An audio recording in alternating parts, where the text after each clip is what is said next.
Hey everyone, welcome back to another episode of Trail Culture. I'm your host, Em Robertson, and I'm so stoked that you're all tuning in.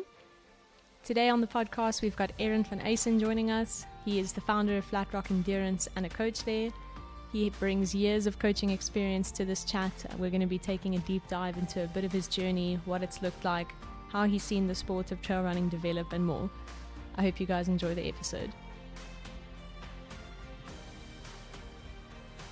Welcome everyone to another episode of Trail Culture. It is super good to have Erin van Eyssen here this morning with us. I think prepping and getting ready to chat to you, Erin, I was like, how do I not ask everything and keep you here for millions and millions of hours? Erin, you are a coach, a dad, an athlete, a business owner. You're coming from like a lot of backgrounds. To chat to us today. I officially met Erin at Otter. I don't know if you remember this. I do remember that, actually. Last year. So that was like the first, I think, in-person official meet, but your reputation preceded you, and I was very stoked to meet you. And before that, this is also a piece of info that you don't know.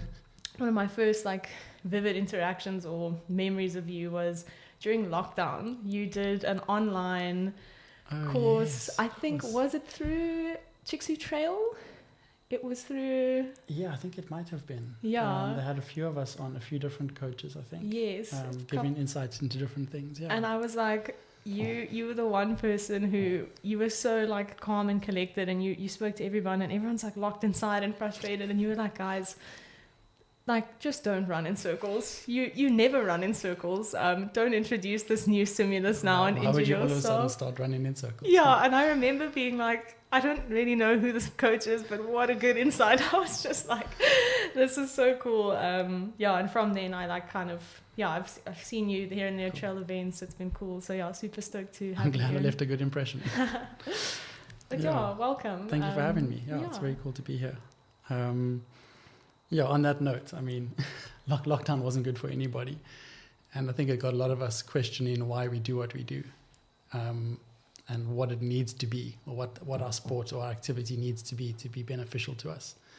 And running in circles was never that. Yeah. I think just we need to move through space and cover distance and stand somewhere and look back at where you started, and like that feeds all of it. And if you aren't doing that, you're just emptying your cup. Oh man. And you'll get your fitness back. All those things will come back when we can go outside again. So it just didn't feel like a healthy way to go about it, really. I mean, there were some who wanted to run around in circles, and I could facilitate that if they really needed to, but it definitely wasn't coming from me. Yeah, it wasn't the go-to. No, that's really awesome. I think having the kind of perspective that you can look at this whole picture and not just like meeting that like day-to-day frustration of I need to somehow move, or, it's like, just remember why you do this. Yeah. We will get there again, and like we will all be able to go outside again. Yeah. Yeah. Yeah. I think it ties into like a core part of how I and we approach the sport. It's that before it's anything else. It's that like need to move in wild spaces. Yeah. The sport aspect of it is almost irrelevant, really. It comes in for some people or never at all for others. Yes. But it's like it's a separate part of it, really. And I think when that's the part of it that lockdown really showed us, was like, because afterwards, I mean, you couldn't park in Newlands Forest. Yeah. I mean, I'm sure it's the same out here. Like, as soon as people realized what it's like to not have freedom, they came back with vengeance, and the trails were full, and race entries were doubled, and everything was like really, so I think it's more the freedom than anything. No, that is so true. And I think that even between that 6 and 9 phase where you only had 3 hours to exercise, I remember thinking like, everyone's now an athlete, and I was so stoked about it. I was like, everyone's running. I was like, everyone's running, this is awesome. And like that the sport grew, and we're going to get into that a little bit more later on. But it's a cool place to have come from. I'm glad we're not there anymore. But we did a little challenge where we only had that 5K radius to run in. Yes. So I was like, hey, we have 5Ks to work with. Let's all hunt down that 5K PB that we've been avoiding, because there's been some ultra like on the list. So I set a challenge that everybody who beat their 5K PB, I would do a hill rep as like payment to them. And I think we had like 23 5K PBs in that lockdown period. And it was about 2 years later that they finally got me to do my hill reps. And I went and did them. But for those 2 years, I was given hell every week as to coach hasn't paid his debt. Oh my word, that's great. I love that. Your athletes are like, it's payback time. So we did the thing, it's your turn. But yeah, that was a cool way to keep them motivated. Yeah, that's awesome. And yeah, Erin, super stoked to have this chat. And I think one of the first things obviously I want to chat about is Erin and Flat Rock Endurance. So Flat Rock Endurance is your baby, your business, your coaching academy. Yeah, it is. It is literally. I mean, Flat Rock was started a month after my son was born. So they are the same age, give or take. That's great. Which was sort of end of 2017, early 2018. Officially as Flat Rock. I had been coaching before that, but not in any real official capacity. It was, I guess we can go back to the beginning and bounce around. But I'd been studying coaching sciences, and I finished the same month my son was born, and the following month started Flat Rock, sort of from the ground up. So I never thought it would be what it is today. I'm glad it is. It's very cool. It's been an awesome journey. Awesome. I think it's cool. Every time my son's birthday comes around, it's like a good reflection of it all, from like, working with just a handful of athletes with him on my hip kind of thing at home. Stay-at-home dad, starting a small business, and then from where it is now, being a full-time sort of 9 to 5, Monday to Friday. That is really special. It's pretty cool. Wow, yeah, awesome. It's very special. And like watching, it's like both your babies grow at the same time. Exactly, your son and your business, and just seeing, that's epic. The birthday is a good reminder, because people forget the business birthdays, so it's like exactly. I think when I kind of did some background stuff and saw that Flat Rock was founded in 2017, I was like, epic. Like I knew when I wanted to get you on here, you're an experienced coach with years of experience, but I was like, oh cool, like it's nice to know the date, and I think arguably you're one of the first trail focused academies that's out there, which I mean, that's cool to know. You call me an experienced coach. I think the more you learn, the more you realize you have to learn. So like it has been, going on 6 years now, but every year you realize like there is no end. There is no like, I know what I need to know now. So you do need to continuously be learning. But I mean, when I finished my studies and started coaching, I think there were, I might not get this number exactly right, but there were about 5 local coaches in Cape Town that I was aware of. I mean, there could have been others. And I mean, on my last count, there are 40 plus at the moment in Cape Town. 40 plus, so, just in Cape Town, or like this area? Cape Town, and I mean 1 or 2 in Joburg. But it's grown immensely. Wow. Okay. So it was quite interesting going from, and I mean, you study the sport, but it didn't exist before. We were all taking, things that have been found and studied from marathon races, cross-country coaches, track coaches, and like, how do we apply this to our sport? So there's quite a lot of freedom as to how you like figure it out. It's also quite daunting because you don't have a recipe. You've got to kind of figure it out. Responsibility as well. It's huge. And I mean, people. I was lucky enough to have some really talented athletes believe in me quite early on. Before I believed in myself. So I can thank them for that. But it's a lot of trial and error. And I think that's part of what's so special about the sport, is that like it is really wide open. I mean, you have athletes from every possible background coming across and doing well for different reasons. It's fascinating. No, that's amazing. I like that the people who believed in you early on and now. It's huge. It's a huge thing. I mean, I had one of them was actually a best friend we grew up together. And he's a talented runner himself, James Bosenberg. Yes. I know James. So the two of us used to run around the mountain like 2010, 2011 alone. There wasn't anyone else. They weren't really. I mean, you would pass the occasional hiker that would wonder what you were running from, because people just weren't trail running. And I'd build workouts and sessions and test him on him, and he'd give me feedback. He's like, that was great. No, you're trying to kill me. What is this? So kind of like built up an understanding of tolerance to kind of go with my studies, because you can't study trail running coaching as a discipline. It doesn't exist. Yet, exactly. I mean, now I think there's a lot more available. And then with that feedback I'd get from them, I would learn. And it was a cool journey to kind of Friends who let you test workouts on them are a special breed of friend. That's yeah. incredible. Yeah. I'm sure we go far back enough that it was, and I'd get honest feedback. You know, Yeah. he didn't see me as coach; he saw me as a friend he could be honest with. That's epic. I love that. Yeah. And what made you dive into, running coaching specifically, Erin? So I know you've mentioned like you kind of studied it, and I know you run. I've heard rumors or legends about your road times. At this period, there are very much rumors, and at this point, they're fading into myth, I think. And I was like, I know most trail athletes are allergic to road, and then the ones that are really fast bring it out like once a year. They just like throw down these insane road times, and then they're like, that was enough for 1 year, and I'm going to retreat back to the mountains. So it's actually do you hilarious. fall into that category? No, I for me, running is running. Yeah. Whether everything from let's call it 3,000 meters. Below that, it's a sprint. Well, maybe the mile could be the tipping point. But I think running is running, and I don't like to, the idea of going, I'm a trail runner, I'm a road runner. You're a runner, and any race that you do, any trail race you do, is you're going to be running sections of it as if it was road. And if you haven't developed your running economy and your speed, you're going to struggle on those sections relative to your competition. Yeah. And if we look at the top names in the sport now, they all have road times that would make them just shy of fully competitive on the road. Yes. So it's to not put energy into it is shooting yourself in the foot. You can't be competitive. I mean, maybe Robbie Rourke is the one example of like someone who's done little to no road that I'm aware of and can throw down on the mountain in every possible way. Yes. But for the most part, guys are running 30-minute flat 10Ks and ladies are sub 35 to be competitive. So it's all running as far as I'm concerned. I started on the road personally. Cool. 2009, I think I started running. Nice. It's not actually that long. Some people started when they were kids. Yeah. I found my sport a lot later in life. It was road, short stuff, 10K to half marathon sort of distances. Awesome. Never competitive on the road by road standards. Yeah. I think like I did some quick times maybe compared to average Joe, but like not, nowhere near the front of any road race. No Nedbank colours. No Nedbank colours. No. But lots of split shorts.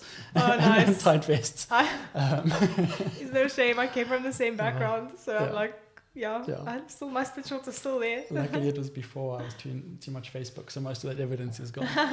And then it was actually with James that I started trail running. He was working for Wild Runner at the time, as the event manager, and I did some course managing work with them and just discovered the trails and realized, wow, I can like apply this endurance that I've built to go and explore places. Yeah. And I grew up in Greenpoint, so I'd run up Signal Hill, Lions Head, and onto the mountain and just kind of see how far I could go, and loved coming back to tell my dad, like, I ran to there and back, and he would be so amazed. And it kind of just grew purely out of this need to like go there and back. I know it sounds silly, but and then through all of this I was studying mechanical engineering actually. Okay. And it had been what I wanted to do through high school and was obsessed with everything mechanical. So I thought. Yeah. And 2009, 10, I think it was around 11 or 12 that I decided it actually wasn't for me. I loved the analysis and the problem solving aspect, but the material, the subject matter just wasn't stimulating. Yeah. So I stepped away from that and actually ended up moving to Switzerland to stay with some friends and just ran trails. Epic. Entered some small races, and in that year it was like, actually this is what I'm going to do. Like I obsessed over running the way I obsess over generally everything, and applied myself to it in the same way, and came back with like this want to understand it that then led into coaching. Yeah. Wow. And the Flat Rock name, for those who are not Cape Townians. So we live, Flat Rock, the majority of our athletes are at the base of Table Mountain, which is a flat rock. Yeah. It's not named after Platteklip, which is everyone's worst climb up that mountain. But Flat Rock Endurance was just, named after our mountain. And really cool. I didn't want it to be about me. I wanted it to be bigger than that, and be able to bring other people on board and have different approaches. So that's really cool. Flat rock endurance. Oh, Erin, I love that. I had like an idea, but never actually knew. So I was like, let me start that as the... Call it Platteklip endurance. Platteklip. Oh, that climb. More on that later. Erin, as the experienced coach that you are, we've chatted a little bit about like where the sport was. I mean, you grew up running there and back to see how far it is. I've had a couple of other guests who are like, when they started running, there was literally no trail gear. Like they were running, like buying shoes with like the biggest lugs that they could find just to like have some sort of grip. Speedcross. It's wild that I'm like hearing everybody's like remedies before it was a thing, and I think there's always like pros and cons to stuff growing, but where's the sport come from? Where is it now? Where do you see it going? This is like a super fun, like kind of almost philosophical question, but I'm like, it is exciting. And what's your take on that? It's I guess it's like any fringe sport where it starts very informal, skateboarding or surfing, where it's just a bunch of people doing this thing that they love, and then the formal side of it grows, and then there's a bit of pushback, and are we selling out? What should it be? Yes. Some people just want to explore in the mountains, and some take it seriously as a sport. So it is an interesting sort of turning point. I mean, when I started, it was like before Strava was like a thing in Cape Town. You would just go run, and then all of a sudden there was, and you would, oh wow, there's other people doing this. Oh, cool! Like that guy went and set that time. Oh, okay. I think And it was quite cool to be in those early days where you could still get on the top 10 of a leaderboard. Where now it's like, those days are long ago. Good luck, has to be like a brand new segment that no one knows. Exactly. Go create your own so you can be the leader of it. So for it to go from that to races being tiny, 50 people would turn up for a race. I don't think event organizers were making any money at all. 50 people at a race to now, I think we had 1,700 or 1,500 at George Mutt and UTCTs, like something between that and 2,000 across all the races. And like just as the runners, let alone the rest of the operation. Crazy. It's really incredible. Wow. And for events to be put on to like the same standard as big international races, like that's crazy. I mean, you would rock up at a trail race and there might be an arch if you're lucky. And they're like, they may or may not be signs / some route marking. Good luck. See you back here. Like this is like, we need to see you here, otherwise you're definitely finishing in the wrong place. Exactly. So it's been cool to see that. I mean, we mentioned earlier, how many coaches there were when I started and how many there are now, and for all of us to still be growing says a lot about it. Huge growth. Where's it going? I don't know. It's growing for sure, year on year, locally at least, and internationally. There's obviously been some big moves by international races, buying up events and trying to dictate where it goes. I think at its core, it's going to stay like what it is. It's just that love of adventure and exploration, and the need to, I hope so. I think so. I think, everybody wants to go and do UTMB at some point and tick it off. But I think with the big moves that they've made, I don't know if it is still the event or the race. I think people just want to get out there and run in magical places. The area keeps its magic. Exactly. Which I'm grateful for with any kind of wild space. It's like the area's magic, and like when we're allowed to kind of be on the mountain that day for a specific event with a name with a bunch of other people, it is really special. But I'm like thankful that the space remains almost like uninfluenced or unchanged. Exactly, I think if anything, it might actually just push the runners to explore different events.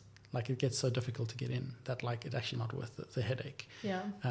You can go and run smaller events right next door to those and explore the same trails and have all of it without the admin attached.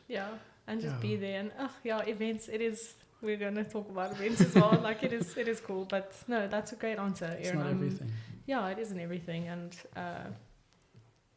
lots of good reasons for that as well, whether it's not getting in, whether it's an injury, whether it's just life happening and plans changing. Like you can still enjoy the sport for what it is. So. I mean, depending on which distance you do, you're going to be out there between maybe 4 and 48 hours.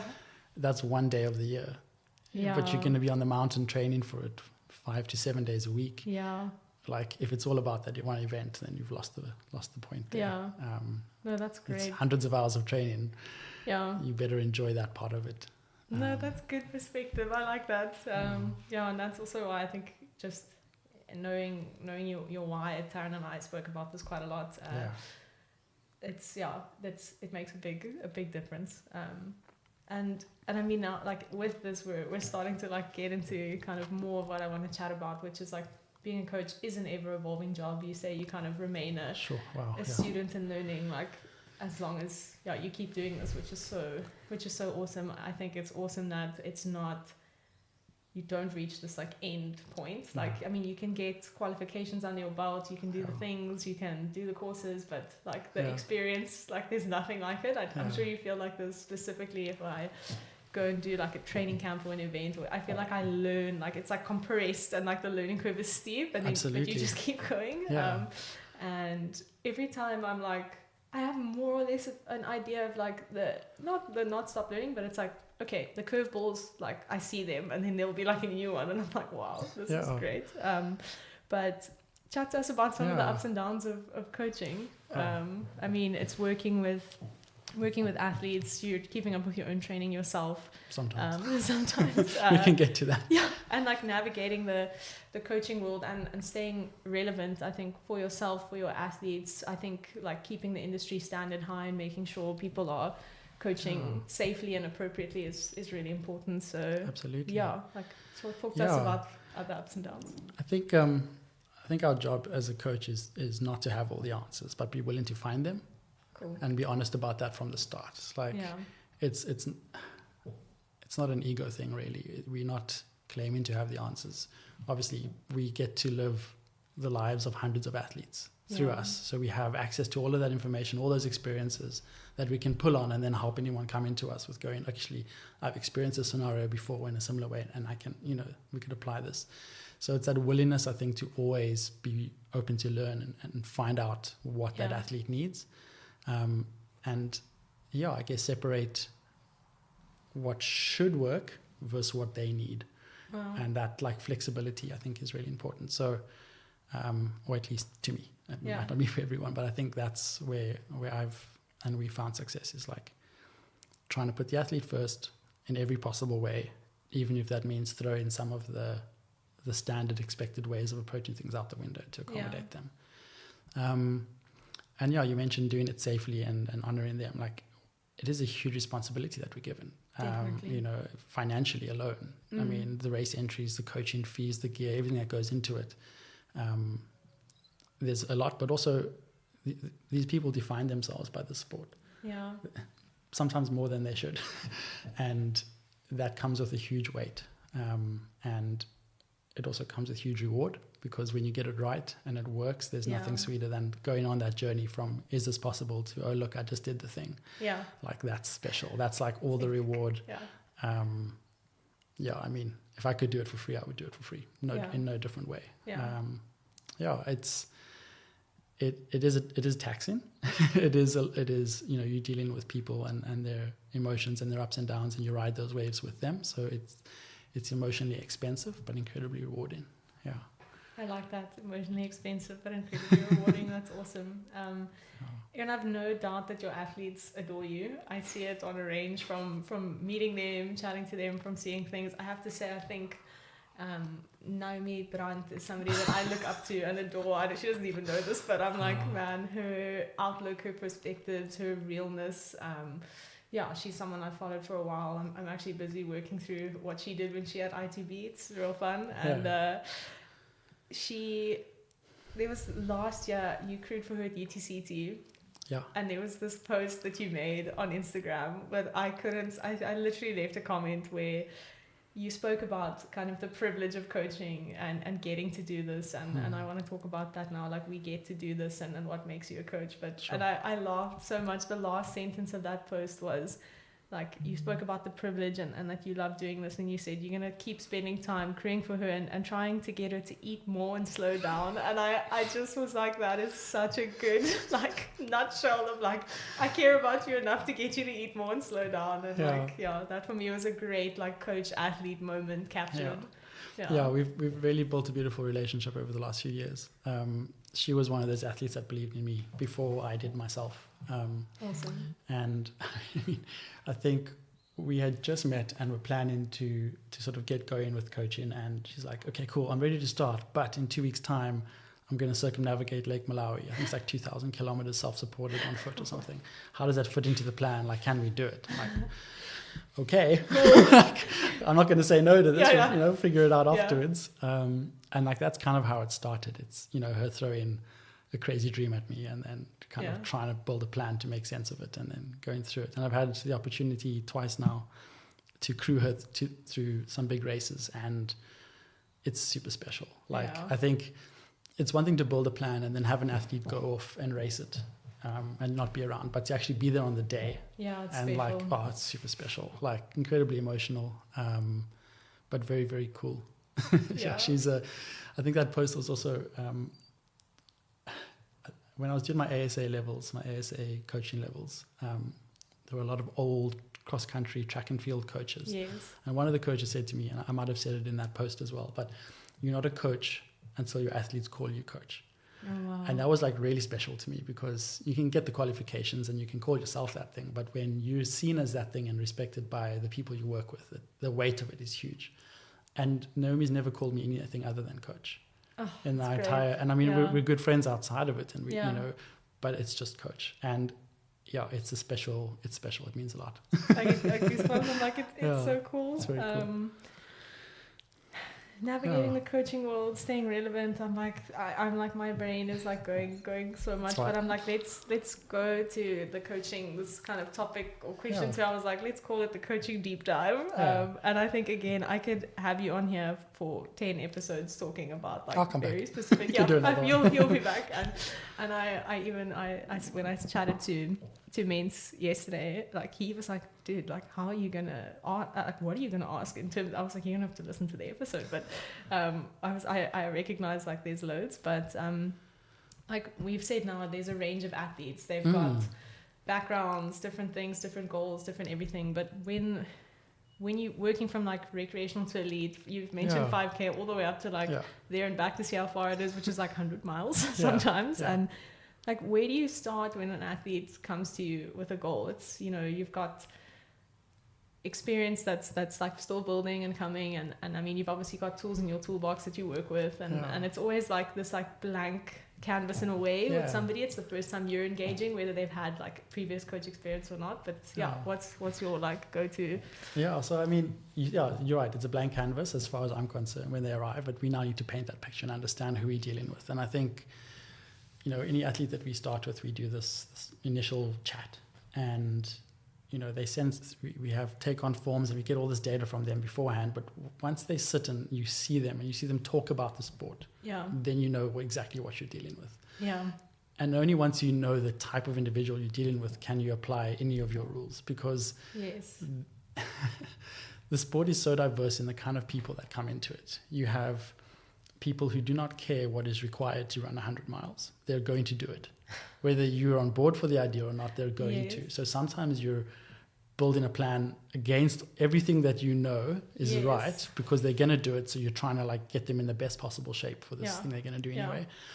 And then there are those that want to tick all the boxes and build it and are happy to, build to 100 miles over 3 years, should that be the goal.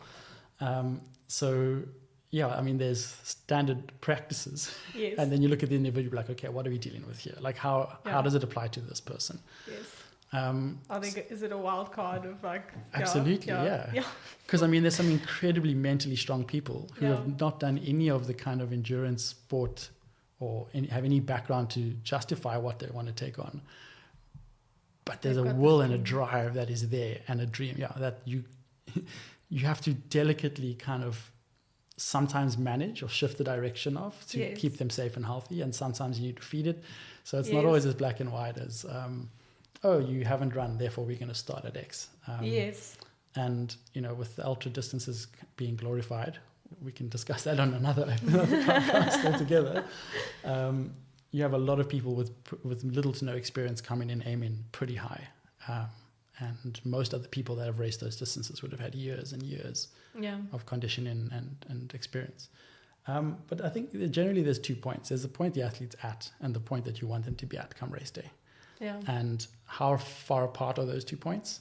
And how much experience is that beyond their starting point that can determine how quickly you can build them up? Yeah. You kind of want to know mentally where are they and why they're doing it. Physically, how prepared are they? What have they done before that's shown or given us some insight into their ability? And then try and build something between those 2 points that is sustainable to get them there. Yeah. That's awesome. That's cool. I think, that fine line of when to manage it and when to feed it, I think that's one of my favorite things actually about this job.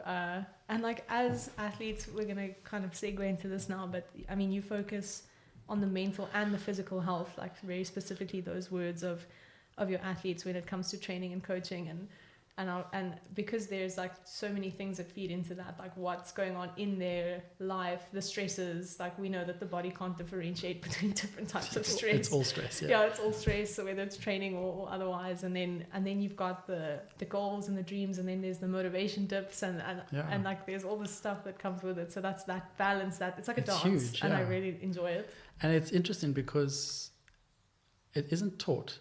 Like you can study coaching sciences, you can study sports science.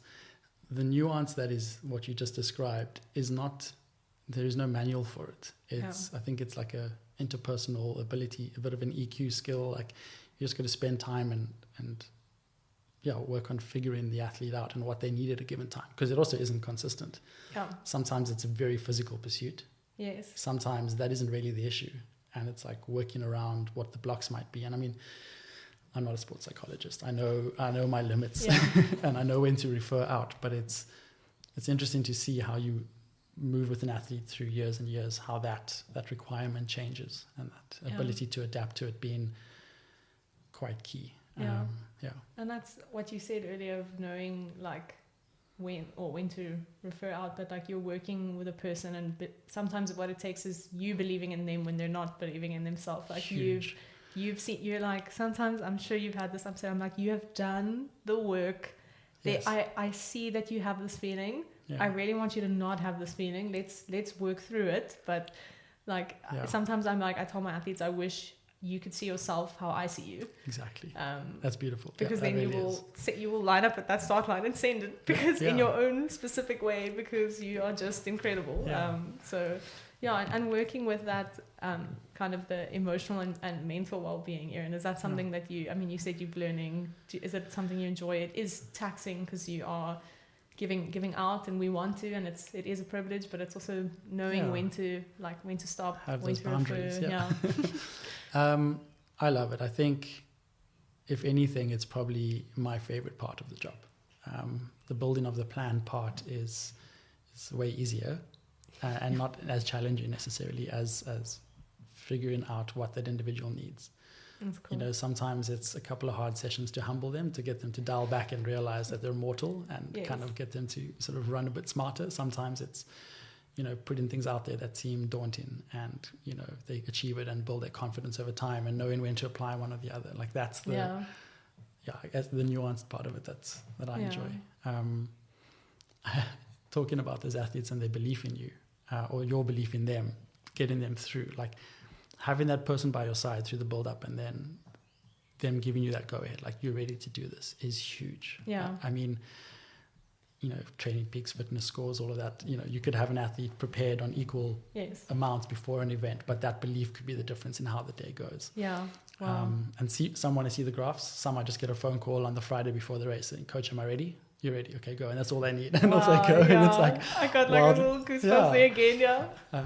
And it's cool to have that. I think I want to make a little image of this at some point, but it's like your belief in yourself, how it wavers through time and how your coaches sort of flatlines through that and keeps climbing regardless of your lows and trims off the highs when you're getting too cocky and builds up the lows when you don't believe in yourself. So and I think it's that's our job, right? Is to be their foundation when they waver. Yeah.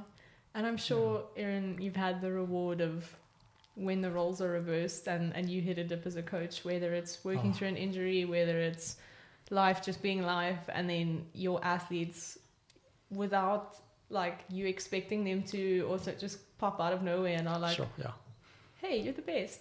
Yeah. It's okay. Like, you know, I'm sorry it's not going that great, but we believe in you. And then you're like, what? Thank you. Huge. Like, It really is. And that's, I mean, you mentioned it being a privilege a few times. It really is. When they turn around and remind us of what we remind them all the time. Yeah. Because, I mean, I'm sure you know in yourself as well, like we can have all the theory, we can have all the answers, as many as we might need for the situation, but applying it to oneself is a very different thing. Yes. It's always do you take your own advice? It's not easy. It's not easy. And I think again we're going to get to this. The community it's something else. It's special. And I think I've got one of my questions was kind of like, what is a well-rounded coaching experience? We've kind of alluded to that, but so you see it like kind of meeting to a point, like the physical, emotional, and kind of mental well-being. It all comes together. It's all hand in hand. Absolutely. I don't think there's a separation between them. I think you can get all the information you need to build a training plan if you really wanted to online. Yeah. It's all there. Yeah. I mean, you could probably just ask ChatGPT to build your training plan. It would get pretty close. So yeah, I think the physical is an aspect, but in itself, I don't think it is coaching. I think it needs to include that interaction with the athlete and that understanding of them and what they need for them to succeed. Yeah, that's epic. And that's what we try and do. That's awesome. I want to get into kind of your community involvement and what's going on, but before that, you've said and I'm very aware you've got Tony McCann on board at Flat Rock. Brendan Lombard is also there. Yeah. I think Tony joined maybe, is it a year ago now? Just over a year, Feb last year. Yeah, I think Brendan was this year. Both people ago. I respect, enjoy, have engaged with on different platforms as well. I think Brendan, actually, I met him officially. He ran in my master's study. He let me put him through a VO2 max test, so I'll always be thankful for that.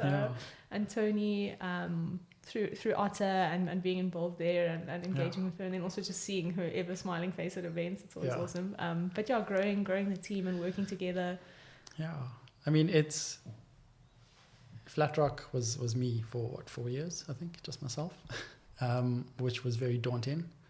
And I mean, I'm aware of my limitations. I can only do so much. I only know so much. I have one very linear perspective of but like I have my experience to draw on as a coach. And I think a big part of bringing other people on was me letting go of it being me. So separating myself from Flat Rock a little bit and going like, it doesn't have to be the exact way I have done it, repeated by others. Yeah. And that as long as at its core, everyone who works with Flat Rock is putting the athlete first and prioritizing them. Yeah. Even if that might make them a little unhappy, and giving them the bad news or whatever. As long as that's at its core what Flat Rock is about, then there's room for many approaches to that. So Tony, obviously, I'd worked with for many years before, and when she expressed interest in coaching, it was a no-brainer. It was like, yes, I mean, of course, you know how I work, I know you, I know what's important to you. Let's put those together and see what happens. She obviously brings the dietitian side and the nutrition, which is huge. And then we did that for a year, and then we kept growing, which was really great. And then Brendan was the logical next step. He's got a huge background in strength and conditioning. Yeah. So the goal would be to grow the team in a way that kept on bringing on different sort of discipline specialities in a way within the team. Very cool. So we're all separate coaches, but there's one brain of sharing stuff. And it's a nice way to grow. It's sort of, it's cool. It's awesome for me. There's like lots of disciplines, lots of different things, lots of experience, and like totally different personalities working well. Which is huge, yeah. I mean, when someone comes our way, we're like, trying to decide who goes to what coach and what would be the best fit. And there's having the different types of personalities just means you can cater for more people. And we learn from each other, which is great. That's awesome. Yeah. Oh man. And I mean, yeah, you guys are now a worldwide team because Tony's in France, Brendan's in the UK, London. Yeah, that's awesome. It's very, very cool. And we have athletes in a few different countries. Still, Cape Town is obviously home and is our core base, but it's spreading out quite nicely. Yeah, it's really cool. Keep inviting all of them to ETCT. Like, let's come and race around the rock. The flat rock. Exactly. Come and race on that flat rock. Come meet us. Yeah. That's always an interesting one when you have coached somebody for years and never met in person. It's incredible. I've had and then and when you meet them, it's like, yay! Like, this is great. Yeah, it is really cool. I've had that a few times now, where it's like 3 years later, the first time you ever shaking hands with someone. It's quite special. It is special, and it's like I almost know you so well that I can tell you what your routine is, mostly because I lay out some of it for you, and then you're like, but hey, cool, this is what you like actually look like in person. It's this job is so fun. It awesome. Really is. And Erin, community involvement and trail culture, I mean, that's kind of also what I want to get into now. Flat rock, mountain men, community track. There's like a whole lot of things that I see here and there that you're involved in. But I mean, you're definitely immersed in the kind of trail community in Cape Town and like this area. But what is like trail culture mean to you? And how can people give back to this community? I think something I wanted to note was that a lot of what you do, it's kind of spending time together with people and giving back.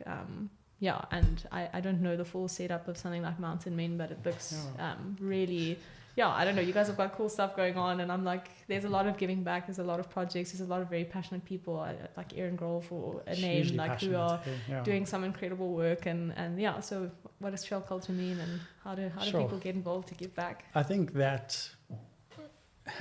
I think we owe more to those small communities of trail running in the different areas, Tuesday Trails, the Shakeout over here, and all the different little groups that have like been around long before the races were big and fancy. That's where the real growth happened, I think. Is the mountain's a daunting place. Like, where do you start? Trail running sounds cool. Where do I start? And, to not trust your fitness yet or know where you're going is even more daunting to get out there. So to have those spaces to go and be able to join people to show you the way, there's so much that you need to learn as you start. I think that's where the real growth of the sport has lay. Mountain men, I mean, I love those guys. I think, it started as a WhatsApp group of friends who used to run together and have a beer afterwards. Really? That's great. I don't think they ever planned for it to be what it currently is. At its core, it's still that. It's still very much that. They host some events, and they, always down for a kettlebell and a beer, which has made them very handy on Kloof Corner. Yes. I am like determined to see it this year for myself. The Mountain Men on Kloof Corner. Now it's at a more reasonable time on Friday evening, 4 o'clock on Saturday morning. I mean, I actually joined them when I was in a pretty low space and needed sort of community to run with. I was a new dad. Like, had a young son, didn't really have time and energy to get out there and run, and having someone to call on was pretty important. So I joined them in that capacity, and it was that place where you could be like, hey, anyone up for a run and a beer and a chat, and there was a very strong, supportive camaraderie, not often found in male groups of friends.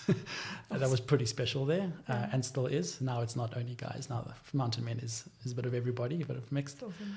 I mean, that's a big part of Flat Rock too. A lot of support for Flat Rock came out of those guys. So they're great. And then I mean, Erin Grohl is all the energy in the world to build all the things, and she's done a great job at making the track available to everybody, which is really special.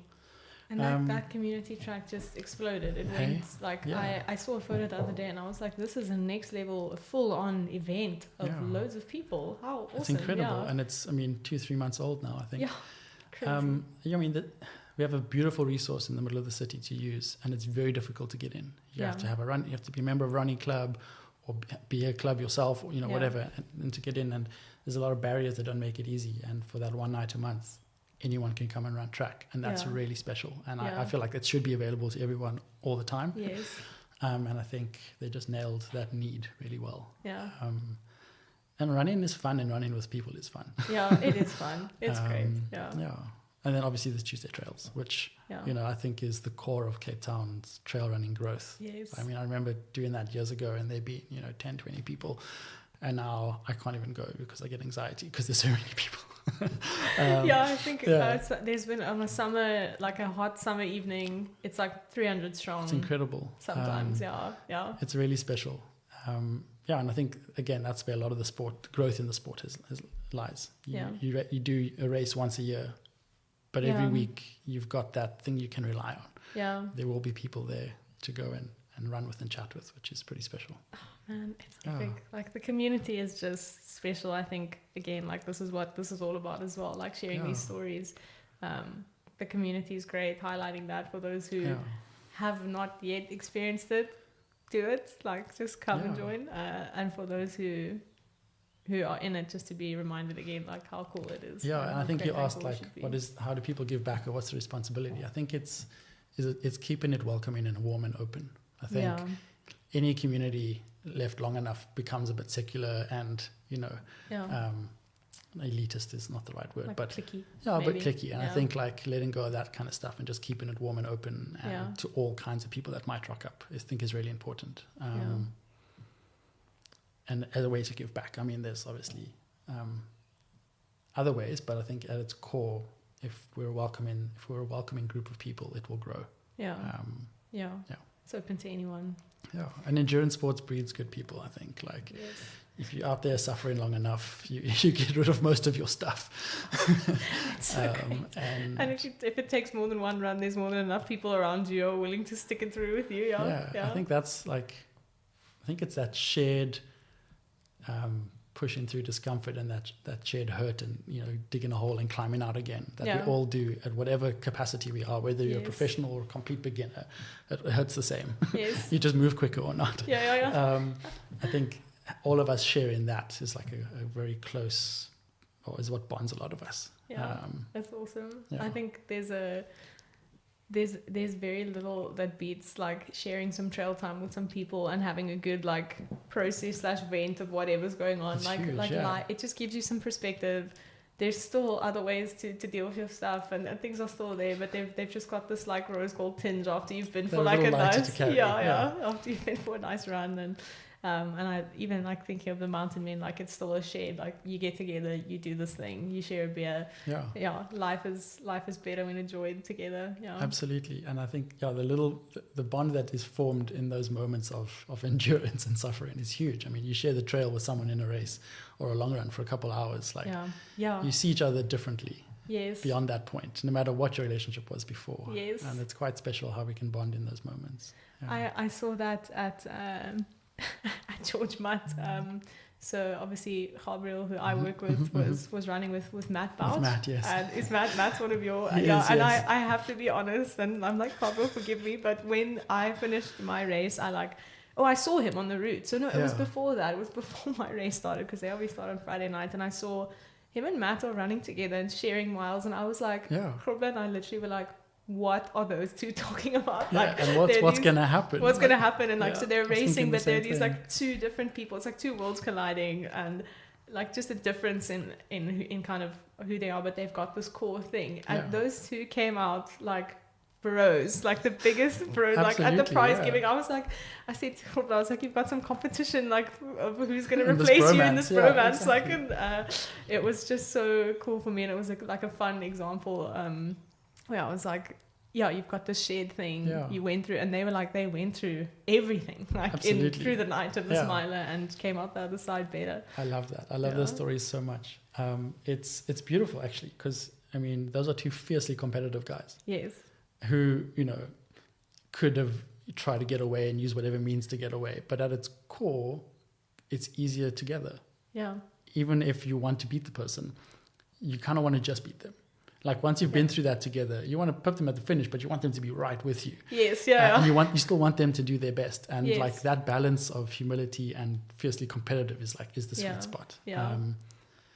I mean, all the greatest times run are in that kind of scenario where you have people who love the sport pushing each other To be better. Yeah, but at the same time wanting the best of the other two. Yes, yes. You want your competition to be at that standard, because I mean, without that, then you're not where you are meant to be. Exactly. Yeah. And it's the only way as South Africans we can elevate our sport is to increase the frequency of those meetings and events. Like have guys that are pursuing similar goals throw down against each other to level up. If we don't have that, you're never gonna feature on an international stage. Yeah. Oh man, that's epic. And Erin, what's next for you as an athlete? We haven't spoken too much about your own thing. I know you were at Langeberg 2 weeks ago. Yeah. 2 weeks ago. I'm at Cape Town on Saturday. Are you Cape there Town Sky again? Race, Awesome. Okay. Wildly underprepared, but I mean, my own running has been an interesting journey. It's been becoming a dad makes training quite tricky. And I prioritize my son over everything. So as important as running is to me, it's never going to come close to any of that. So if it's spending time with him or running, it's generally going to be with him. Awesome. And then, my job, I mean, I started a business from scratch. So I had to kind of put everything into it. And my own running became more about just running for my own head and keeping healthy than it was the competitive side it might have had before. There's still a bit of a fire there, but it is... I see your athletes rooting for you on social media, and I'm like, let's go, Erin, I want to see it. Maybe one day I'll have my 500th comeback. So it's been an interesting, and it's an ongoing separation between Erin as coach and Erin as athlete. I'm getting better at managing it. I would rather be a great coach than a great athlete currently. I feel like that's more of a calling for me. I would rather let that be. If I'm known for anything, I'd rather it be that than I was a good runner myself. I ran some good times long ago. Maybe I'll get back to them one day. I'm doing the Sky Race series because I love the mountains it takes you to. Langeberg was the most beautiful trail I've run locally, without a doubt. Epic. That climb is just absolutely insane. Absolutely brutal. And you guys had the perfect conditions. It was a great race day. Some of my athletes got to see me death marching it in from being nauseous for the last hour and a half. And that's where you go, I know what I'm talking about when I coach you through this, see this. I got to tell them to hurry it on and see you at the end. It's like, I don't want to see you here. Go. I mean, it's been taken quite a long time to let go of how I would like myself to be seen as an athlete versus being a coach. So being able to sign up for something with less than ideal preparation and always comparing to my past times and separate that from actually I just love running. Yes. And these events take me to those places. I can do it too. Yes. And not be hard on myself really. So I'm working on that as the biggest thing. And in combination with that, I love my job, which it's also here, and I want to be a great coach. That's when you giving me some advice as personally, that I'm like, it's tough. I mean, you have these expectations and people think, oh, they're a coach, they work with good athletes, they should be able to produce. It's not always like that.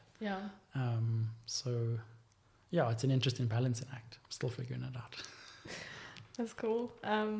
And I think with where can we find you? I mean, we'll see you at the Cape Town Sky Series this weekend. I'll be that crumpled heap at the finish line. You can come wake me up. I will hand you a beer. I'll be there dishing out beers and generally being a little cheerleader on Saturday. I'm super stoked about that. And kind of practically, or the Instagram, social media, Erin Flatrock, where can we find you? This will all be in the show notes. But cool. So I mean, Instagram, we're quite active. As is the Cape Town Trail community in general. So that's Flatrock Endurance. Flatrock Endurance is the handle. And then, our website, flatrockendurance.com. Awesome. Erin van Eyssen on Instagram. You can find me if you need to, but Flatrock is fine. Nice. And we kind of keep everyone up to date of what our athletes are up to.